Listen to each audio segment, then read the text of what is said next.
Okay, welcome to the stream, guys, gals. What I'm about to tell you is one of the hardest truths you'll ever face in this life. We were born into a slave system, a debt slave system.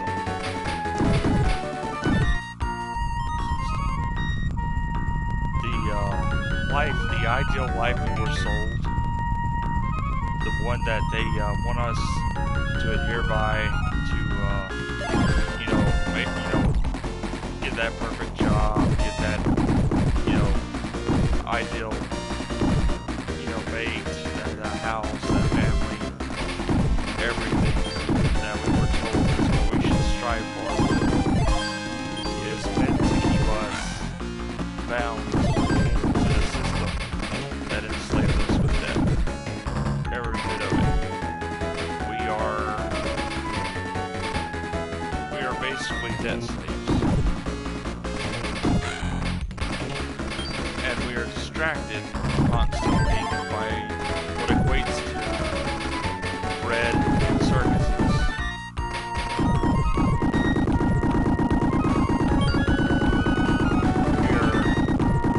Through those bread and circuses, we are shown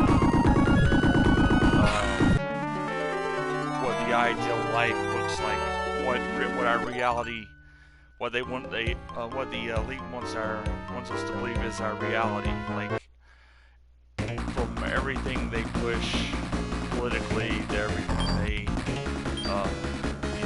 push in the way of the hierarchy of society, the who's who, and the relevancy of everything and everyone.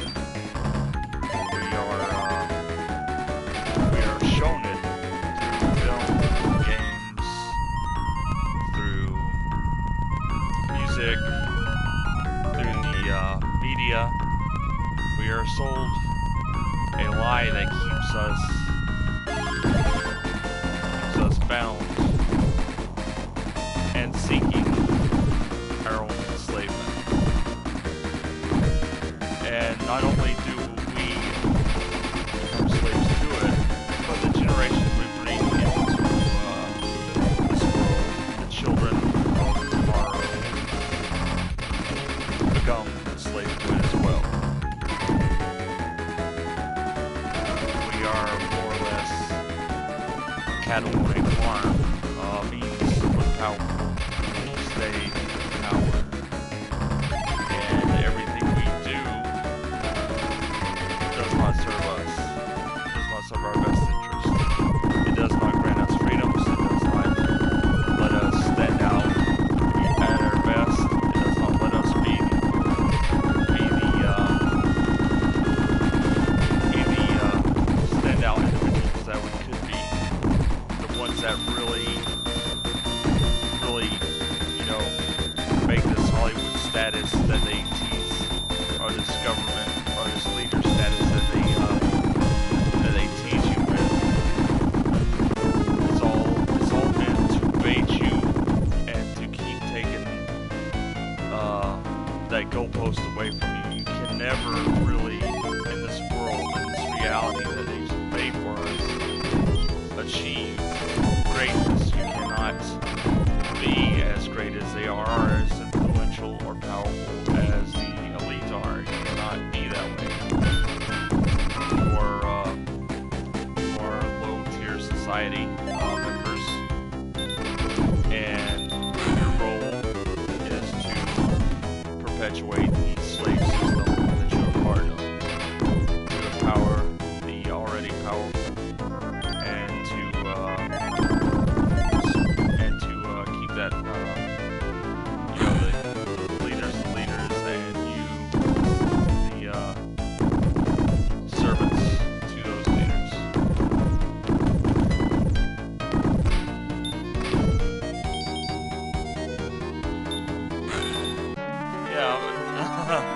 Yeah, thank you for joining, Clarky Cat. I appreciate it. I was in the middle of a speech, just going back on what I said on Twitter. Basically, we are a part of a slave system. We were born into it. Like, as far back as there are leaders, there has been the system. The Bible speaks of it as a beast system, right? Beast of burden system. Basically, a system of masters and slaves, right? We are born as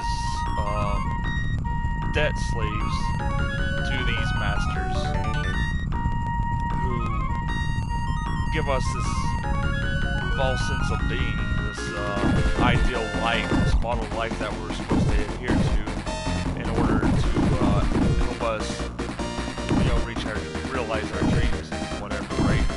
Have the perfect life, be rich, be wealthy, be married, you know, to the ideal spouse, whatever, have families, and all that stuff. It's just a way to keep us feeding them those who will be indebted to them and keep them empowered, right? And it's been that way for about as far back as you can imagine. Like, it's human history, as far back as there is a society or a civilization, it's been that way. Only recently has it started to evolve where they plan to go full control with the new Orwellian, you know, surveillance state and all that stuff. That's the new beast system. The one Revelations. But we are basically kept down as individuals from seeing our full potential. We could lead each other out of this mess. We could lead each other out of this enslavement if we, you know, if everybody just woke up and realized, like, hey, we're a part of this, you know, this fake, this lie that is the ideal life, right? That we should that, like, we deserve better when we should be allowed to actually be free and not be bound by, you know, the contractual living arrangements that we have in our country of origin. Oh, no. Don't worry about it. Like, I understand. What I'm saying is risky, you know. It's gonna attract some attention, but like, I have to say it. We are, with each new generation brought into this mess, they become more emboldened. They realize they've got to keep us on a common ground, a collectivist type of communism kind of ideology. Like, they've got to keep us dumbed down, no better than the rest, good or bad. Everybody is superficially, as you know, saying there is no standout, there is no, you know, people excelling, there's no talent, there is no anything that supersedes the common label that you are aligned with, right? You are just a part of a collective and nothing more. You are whatever superficial label they slap on you. And you are rewarded for staying in line with that, and, you know, you're not trying to break free from the system and actually promote individuality, meritocracy, or anything like that. Like, they don't want these leaders who can actually lead these people out of bondage to actually come into power or in positions of influence, because they know it'd be a threat to their system. Like, people would wake up, people would rebel, people would break free, people would desire freedom. fight for freedom. They would fight for human rights, and they would realize that they are being ripped off from all that, and that they've never had it. They've never actually had freedom. They've never actually been able to excel, to be great, to live their dreams.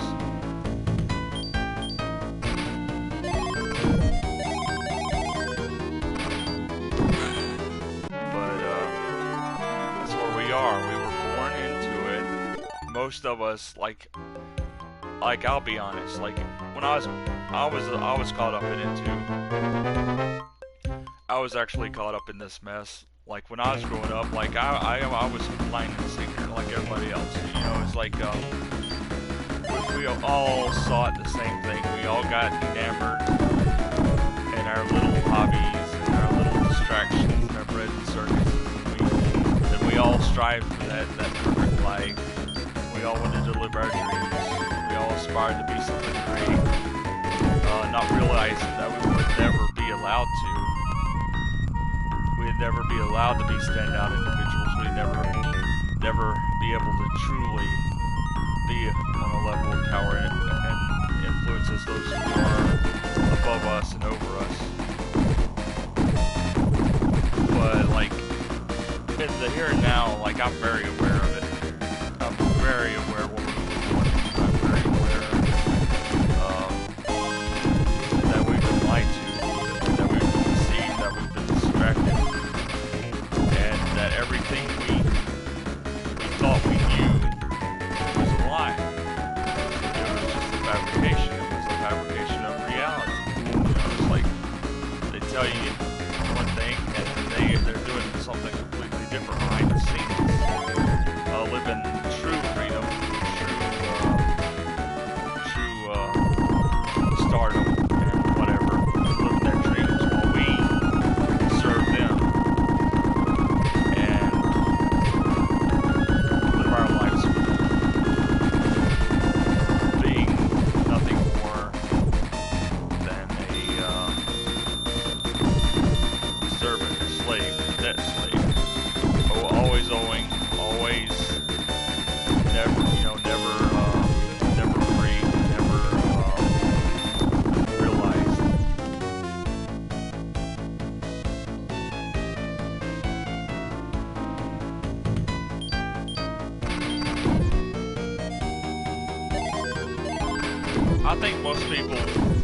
I think some people try to live, it's an ignorance is bliss kind of situation, right? They'd rather not, they know something's wrong, right? They'd rather not have what they've grown up being a part of,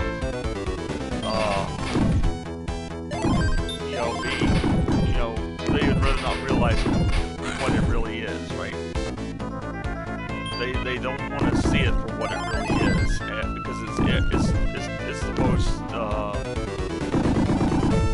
soul-destroying thing anyone can ever come to terms with, right? Because your whole existence is a lie, basically. Like it's just a perpetuated lie. Everything you strive to be, everything you told you were, able to do and could do, you were kept from. It was a lie. It was a lie all along. Every part of it, from the bread and circuses to the politics,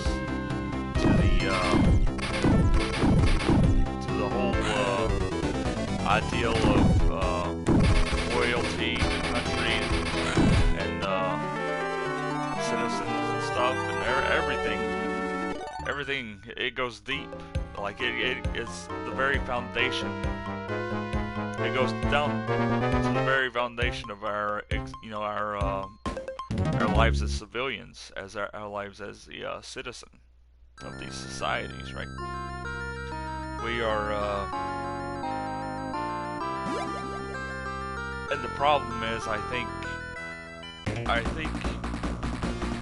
no one ever comes out or is allowed to come out and speak this on such an influential scale that it would wake people up, like, or this will probably get frickin' drowned out in the algorithm like it usually does, right? I'll probably get a view or two on it. Because they don't want this stuff out here. They don't want people waking up. They don't want people seeing things for what they really are. They want people to keep buying into the distractions, the illusions, the lies, and believe the system is there for them, and that they can excel in it, that they can be what they dream.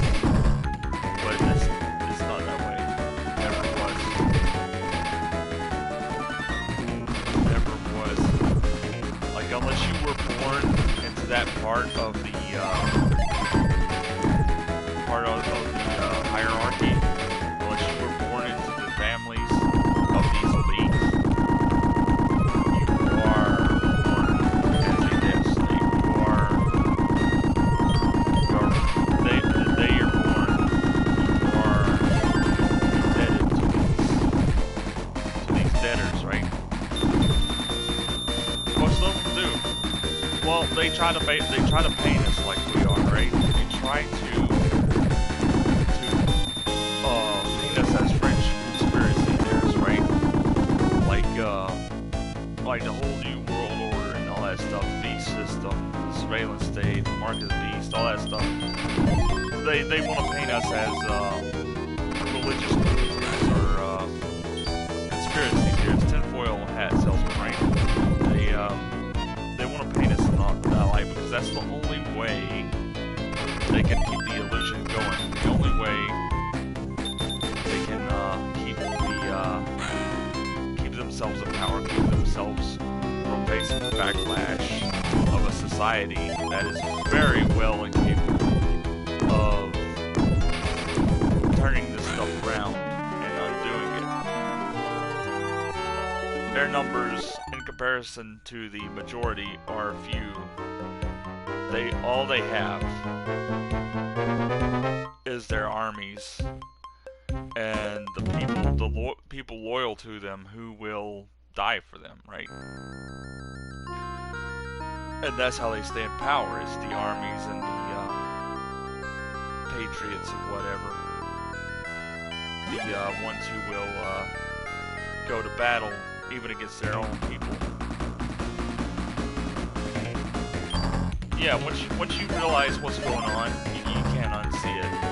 It gets revealed. You see it in everything. You see it in everything you see online. You see it in everything you see in the theaters, the movies. You hear the music. You see it on the news. Everything. It just becomes like so obvious. Like, and even more so now. I think they are so emboldened. Like they don't even try to hide it. They are smug. They have become emboldened, and they know that in the current situation, that people are waking up and seeing it for what it is. But at the same time, they know nobody's so united that they can do anything about it. They created this divide, and that's the only thing that's keeping them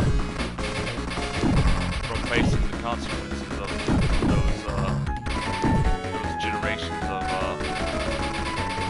slavery, right? Got everybody divided, everybody idolizing these politicians, these world leaders, fight for them on social media and in real life, and not realizing that they are undermining their own existence, their own freedoms, their own dreams, their own potential, their own futures. You can't, I mean, once you see it, like you said, you can't not see it. It's everywhere. It's in everything. It's been spoken into existence by everyone. And more and more people, I should say, not everyone, but it's being spoken into existence more and more. People are waking up. People are seeing things for what they are. And they're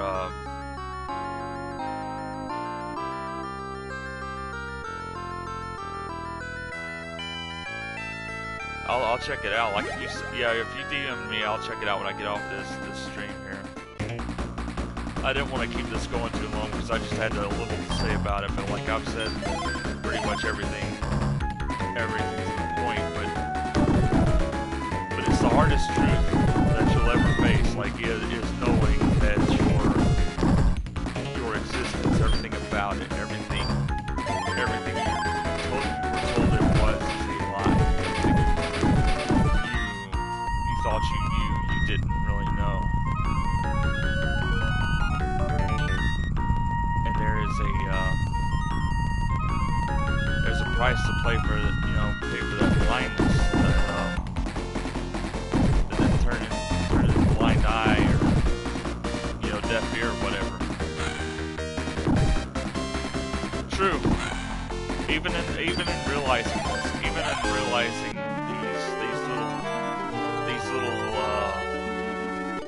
these truths that we are a part of, we don't know. It's like Socrates, right? That's saying, the smartest person knows that they know nothing, right? We were born not knowing. We were taught everything we know. Everything we know was taught to us. We were taught how to interpret information, how to read, basically what things said. For all we know, it could all be an illusion, like it could all be something else entirely, right? We were born not knowing, we were taught, and I think that's the bottom line. Socrates said we do not know of our own accord the grand scope of our reality. We do not know, truth from lies, from truth, fact from fiction. We do not know how deep-seated this rabbit hole really goes. We do not know how much of it is what it is, or isn't what it is. We just cannot fathom in our minds the scope of deception, of the total just fabrication that we might be bearing witness to, right? Like even our senses, our base senses, we are taught how to use those to interpret things, right? There was something I was watching the other day, and this will be a little off topic, but I watch these ghost stories, right? These kids who can see things that are, the adults don't, like they talk to these invisible ghosts and stuff, right? I think there's a point in time before we actually buy into what we were taught that we are more open to the real perceptions through our senses, right? We can see things without the shades on, right? We can see things without the interference of believing what we're told, right?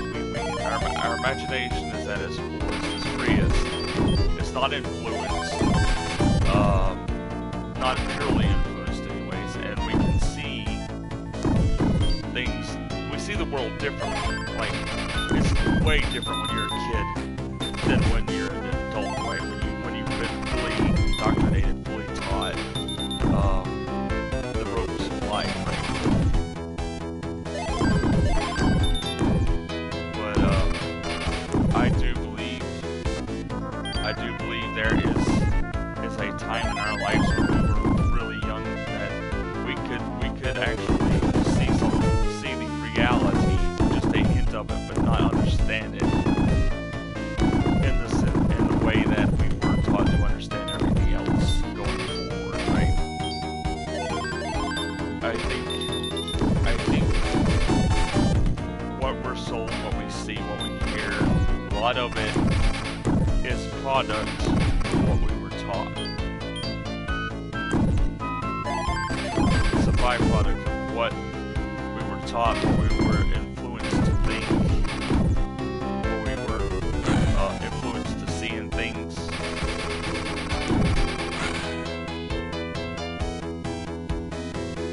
Yeah, I think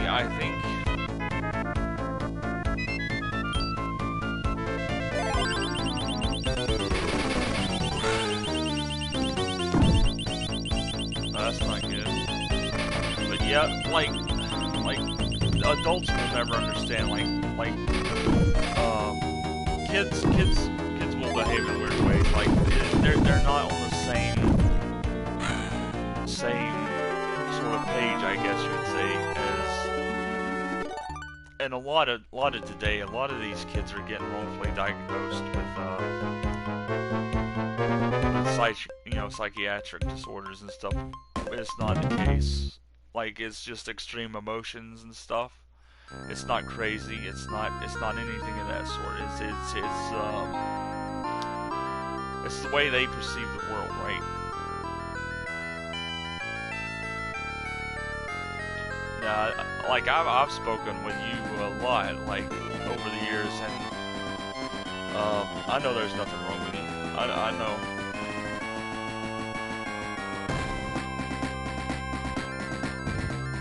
Yeah, you like from what I've learned from you, like no, there's nothing. That was wrong. Like that was wrong for him to do that. To be honest.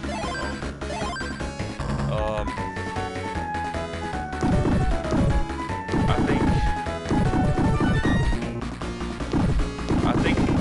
some people are more open to the mysteries of the universe. You know, kind of seem a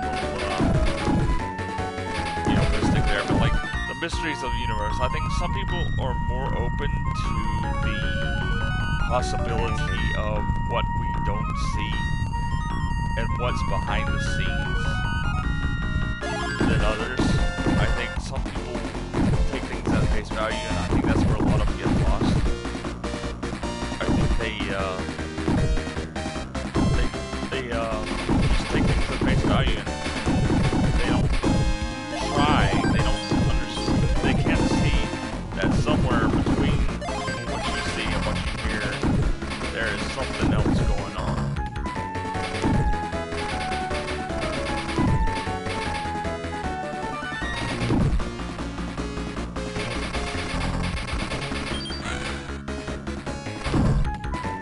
Well, it scares, certain stuff will scare parents, like they worry. They naturally worry about their kids. Is there something wrong? Is there something, going on?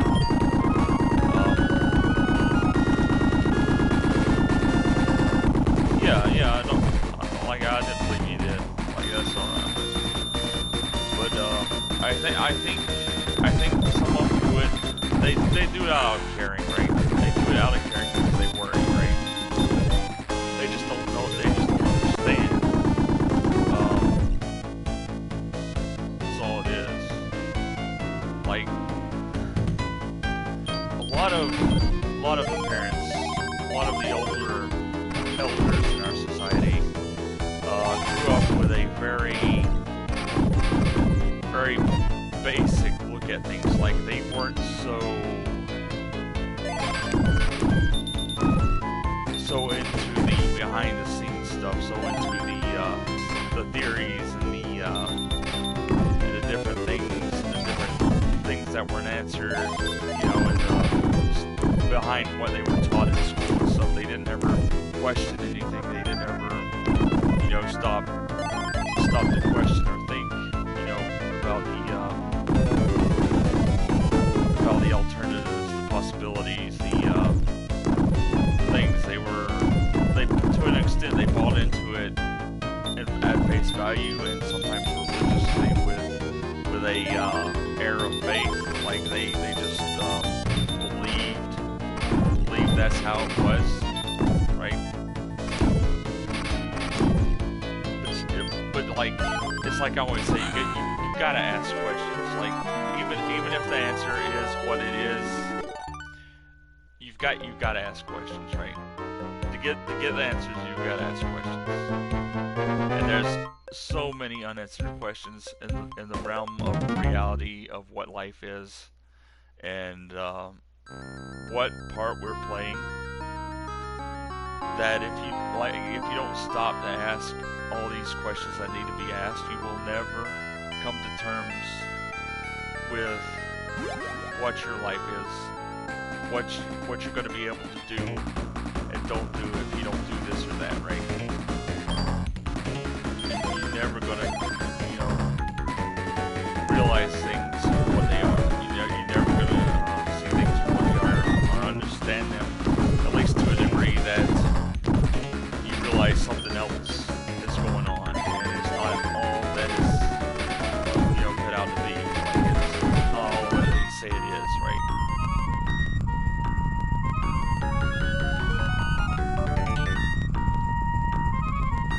Goes back, it's all goes back into that whole patriotism and faith-based loyalty and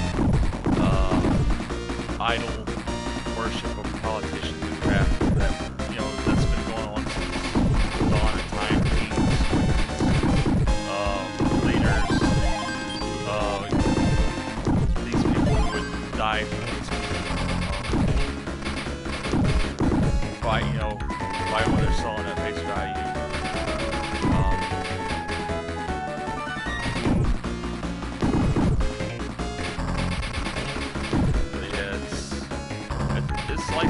It's very complicated. I mean, you just got, if you look close enough, if you just look at the most basic claims in science, history, all of that stuff. If you just look, and you just stop and think for a moment, does this make sense? Does this line up with what I'm being told? What's being taught? And you'll see some discrepancies. You'll see some cracks in the surface. Some things that just don't add up. Some things that are just too good to be true, are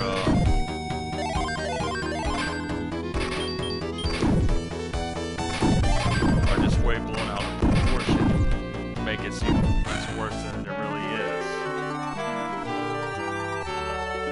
It's all about conditioning people to see things in a certain way. That's why we are taught, and that we don't actually know anything of our own accord. I got borked. I sure did get borked. I got borked all over the place on that one. I hadn't even been paying attention to that.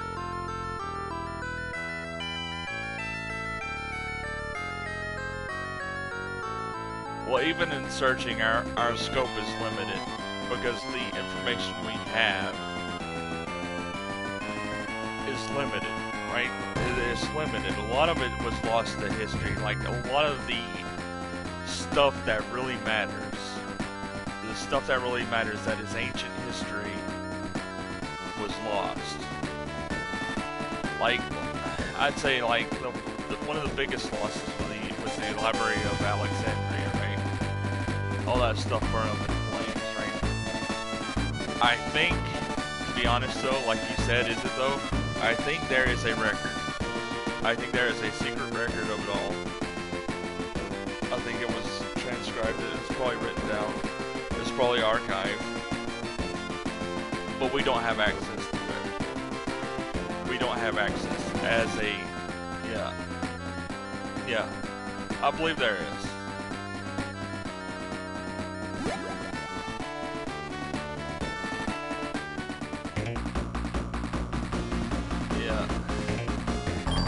You definitely have to be in the know to figure it out.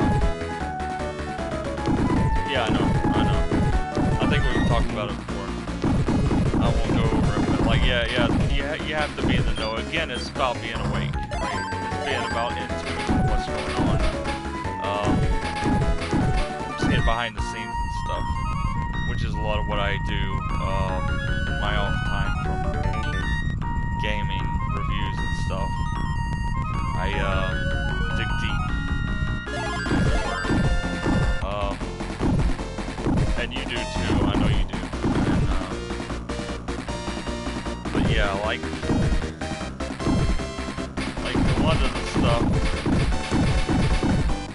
is not what we would call accessible from the flesh realm, you know, the realm of humans. It's not like a, it's more of a spiritual thing. But,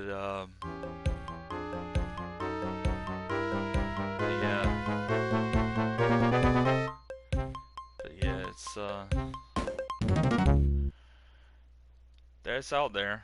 The truth is out there, you know. It's like that Fox Mulder saying on the X-Files, you know, it's corny, but it ain't wrong. The truth is out there, you know. I sure did. I'm not even like I can't even play and do it. I actually beat this game in a one continuous run. I beat the whole thing in one sitting. It took a couple hours, I think. And it loops back. What it does, it loops back, and you start all over again, and you just keep going over and over and over, and it just keeps going. It's like a never-ending game. Like, but yeah, I'm getting bored. I can't even remember how to play properly, actually. You're supposed to be able to swap the magic things, but like I can't even remember how to do that. It's like.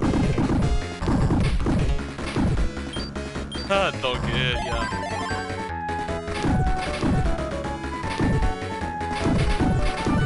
You see those Masonic symbols in there? Those little, you know, Star of David head things. I was actually doing actually said a tweet about that one time. Yeah, there's some Masonic symbols in this thing. This is an old retro game they brought back.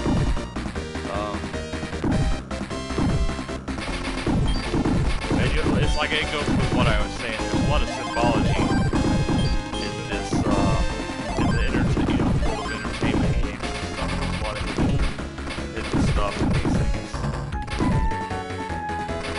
You'll have to go back and see it. Like I shot them down. They were like these little Star of David with this old elderly guy's head in the middle. There they are. That dude right there. See, that's Masonic.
Level. Oh man, I can't even remember how to play that sucker either. Oh, he still does it from time to time. I actually shared a video. I forgot to tag you with it this morning. He actually shared a video. Yeah, I need to get good. He did a video this morning about the Antichrist. Yeah, he stays in with the times. Like he's more in tune with the revelations right now, so he knows what's going on. He sort of repeats himself, like I think it's a habit. Like he'll go over the same points over and over until he gets it rolling, and then it'll sort of flow more fluidly what he's trying to say, and he'll get to his point eventually. But he's on point. He's always on point though. Like.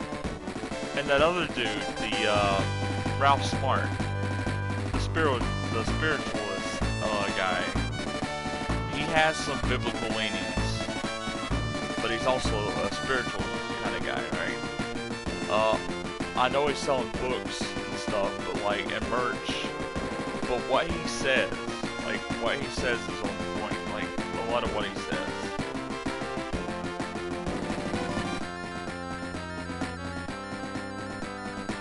But yeah, Ralph Smart, like, I watch him a lot more lately, and I've been watching that dude, that, the British guy, he comes on, once in a while, like, not all the time.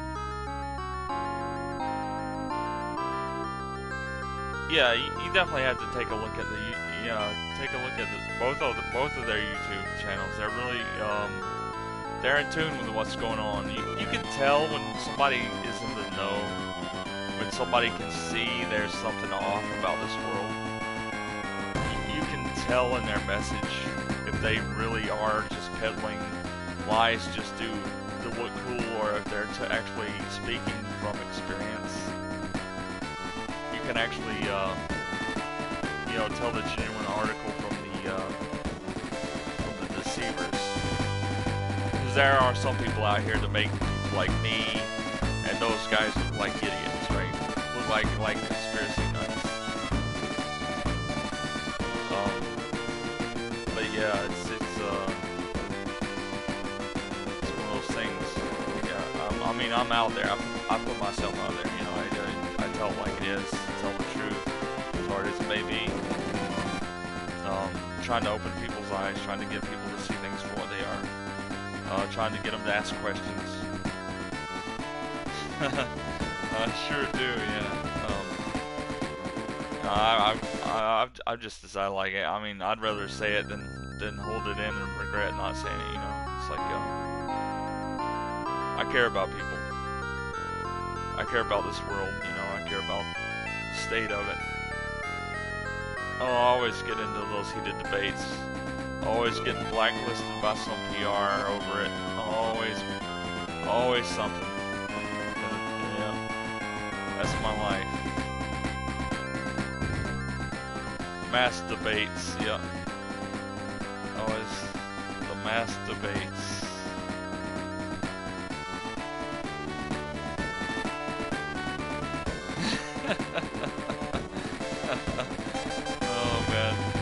But yeah, I do. I get in. I try to keep it cool. I'll let them look like idiots. The ones who debate me, like, I let them show themselves for who they really are. And I'll stay calm. I'll keep the conversation cool. I won't resort to name calling or anything. And let them say what they have to say. And it's always them looking like the bad person. That's all you gotta do, really. All you gotta do is just let them act like they do. And they out themselves as who they are. It's, they can't see their own hypocrisy a lot of times. They can't see it, that they are actually hypocrites in a lot of what they claim, a lot of what they, share. Oh, I went all out with that Overwatch video. I actually got on there and got in the little range thing where you can test your weapons and stuff, your heroes. It actually showed the dude, like I could, you know, two-hit somebody from so far away, from elevated position and stuff, and I was like going all in on that. But yeah, the dude wouldn't stop. Like, he wouldn't give it a rest. Oh man. Oh dude. Some people are bullheaded, I tell you. They are, they'll bully their way through. They think most people will cave in. I'm not. I don't cave in. I usually let it get to the point where they just storm off and they call me some kind of name, and then they just storm off and leave me be. Like, it's the best way to go about it, because then they don't want to argue with you no more. They see that they're not going to get anywhere. That they can't look good doing what it, you know, in the argument, so they just leave you alone. That's how I got rid of all the trolls on YouTube, on my YouTube channel. Like I engaged them to a point where they look stupid in front of all their peers, and then I just and then they just stopped after a while. They just stopped the harassment, the trolling. They just stopped. because they knew they would get nowhere. They knew I could outspeak them, you know, out debate them, which is just expose them. I'm good at that though. But yeah, it's exposing. Oh man, yeah. 45 minutes. That's longer.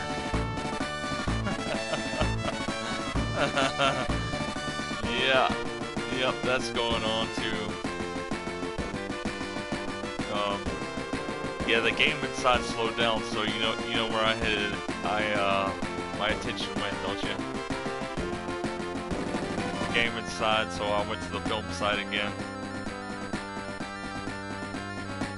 Oh man, got caught up with that. They shipped me a whole frickin' box of DVDs. Massive, big box of stuff. I just want to write, man. I just want to write reviews. I know I get giggity. Bobs, yeah, side bobs, under bobs, all that stuff. I just want to write reviews. I just want something to do. I want a purpose. Oh, I just want to do something. You know, I hate sitting, going through the same routine. And the game inside's been disappointing. I'll be honest. It's been disappointing. Something's circulating behind my back. I think it's politics.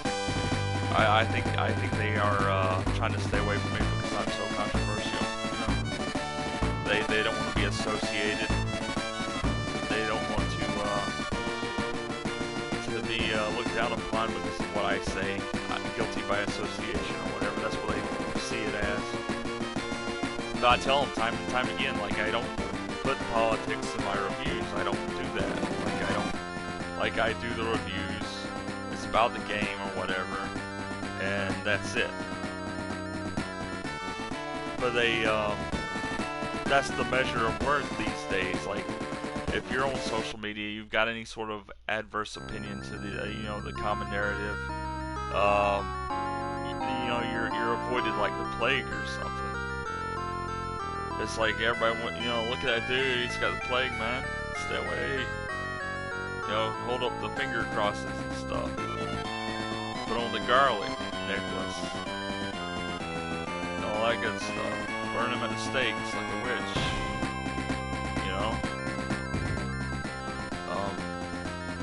But yeah, that's a whole nother story for a different time, I guess.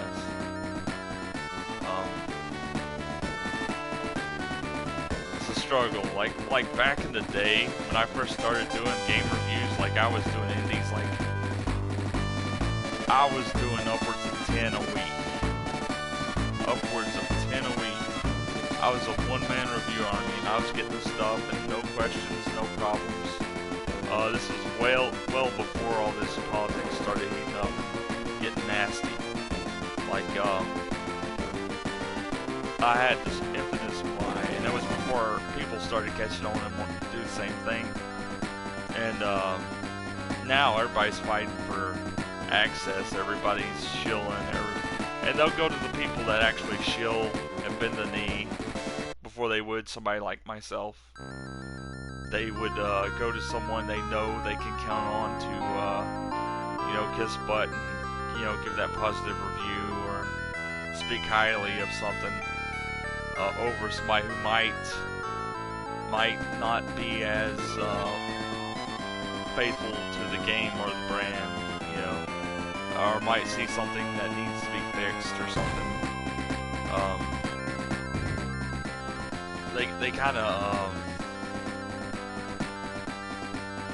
They kind of show their true colors when they do that kind of stuff. When they deal with that kind of reviewer, it shows that they are intentionally seeking positive reviews, even though they more than likely don't deserve it. Like they will basically use behind the scenes access and all that that stuff and free product to pay these shills and these D-benders to promote, and all, you know, just without a second thought. It's all about selling product over actually selling a good product. Now, not all of them do that. You know, I'll go on the record, I'll say there are some good studios, and some of them still work with me, that will actually stand behind their games, and they will actually sell a good product. They'll give you what you pay for, right? They go all out, and they go all out to please. They don't try to push shovelware at you or anything. Try to rip you off like that 99-cent game I bought the other day from the dollar menu. Friggin', it was the worst. It was obvious it was for just getting a platinum trophy. Yeah, it was called Pac Maga 2 something. It's like a stupid little knight, and basically you just run back and forth and you slice with a sword until all the enemies are gone, and there's really no consequences of you dying. No matter how many times you die, you will complete it within 2 minutes, and you will have a platinum by the end of it. It's like shovelware. Yeah, but yes, I got a free platinum, a 99-cent, well, I wouldn't say free, 99-cent platinum for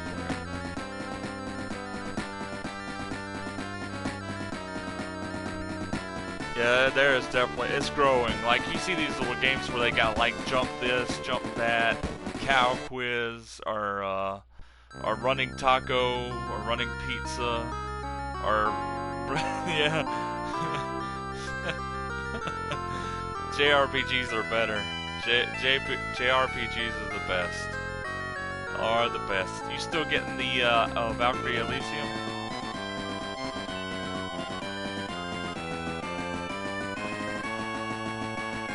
Cool. I'm still holding out for hope that maybe Square Enix will give me a shot. Give me a chance. If not, I'll probably go back and buy it.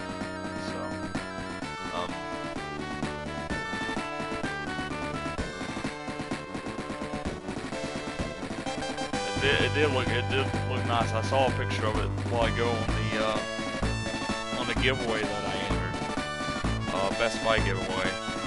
It did look sweet. Can't beat those steelbooks. I think the coolest steelbook I got was from a Dark Souls 2 game for the PS3. It had like a raised knight. It was like a black metal steelbook, and it had like the raised textured knight, yeah, I used to play Dark Souls. Like, I played Dark Souls on the PS3, and I haven't played it on the PS4. Like, I played a lot of the different Soulsborne stuff. I got a review, what's that one with that dude with robotic arm, that ninja dude,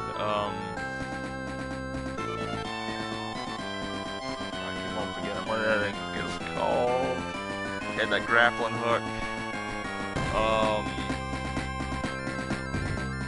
I played that. I played Dark Souls 3. I played Bloodborne. I played a couple of indie ones, Dark Soulsborne titles.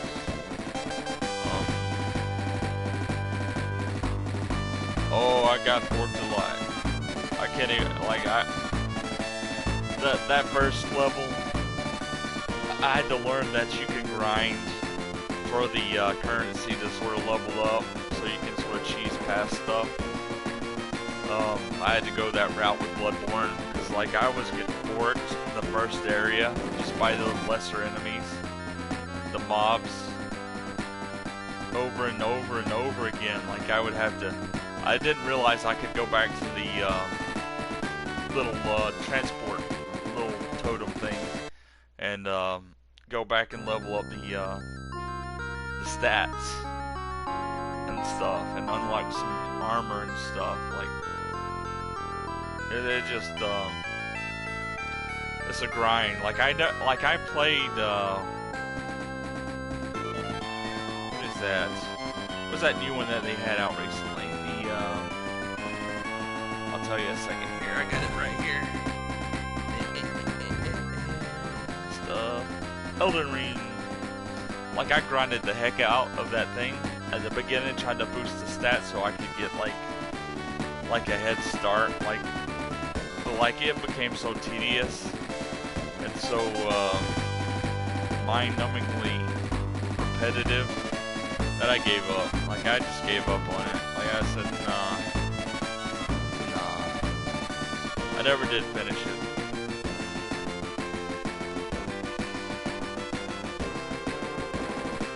Yeah, there's a point like when something becomes so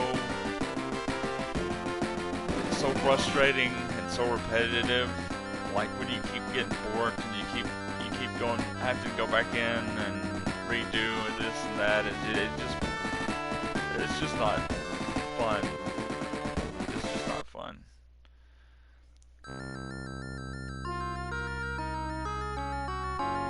But yeah, I think Elden Ring's supposed to get some DLC, but you have to have beat the freaking game. I've watched all those boss fights. I actually cheated and watched a lot of people do the boss fights, and I could tell I would have been cussing up a storm. No, I won't even buy it. Like I probably won't even buy it. Like I'm just not gonna do it. Yeah, like I watched these boss fights like that female character was supposed to be the hardest one, and I could tell, like, if I had played that stuff, I would have been raging, like I would have been mad.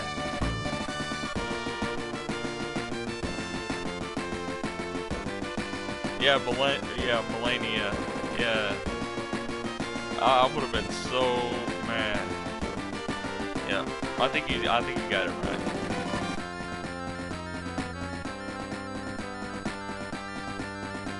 Yeah, but there are some games that will frustrate me to a point that I will stop playing them altogether. Like if it doesn't feel fair, if it's like brutally hard just for the sake of being brutally hard, like I will usually stop playing it. Like if it's got like artificial difficulty or something.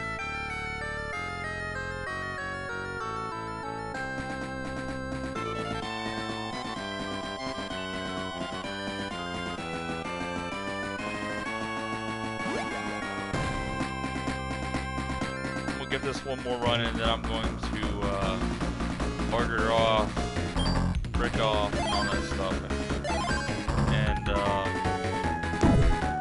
see what damage I can do online. You know, upload this to YouTube and see if I can get some views.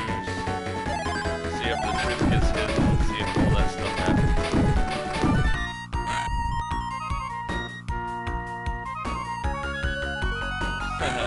Yeah, you need to get some rest, man. I'm getting bored left and right.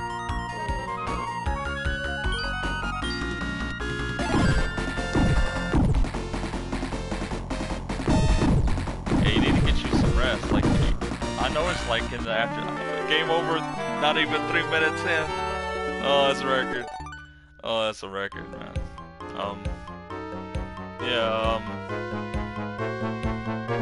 I know. It's terrible. But yeah, like with how you've been feeling, like you should. I'm ashamed of that run. That never happened. That didn't happen.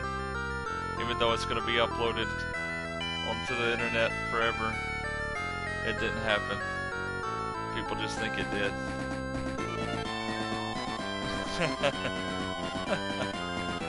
Yeah, with the way you've been feeling, I think you should get you some rest. Like, get some rest and let your body heal up some. That sounds like a good plan to me. Definitely take care of yourself. And like I said, you know, prayers going up. I can't imagine how bad, you know, that stuff is.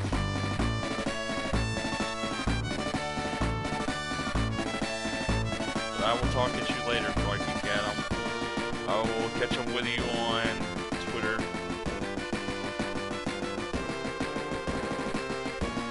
I bet it does. Like from what you said, it sounds bad. You too. You have a good evening and you take care. I will check in on you at Twitter. Bye, Lucky Cat.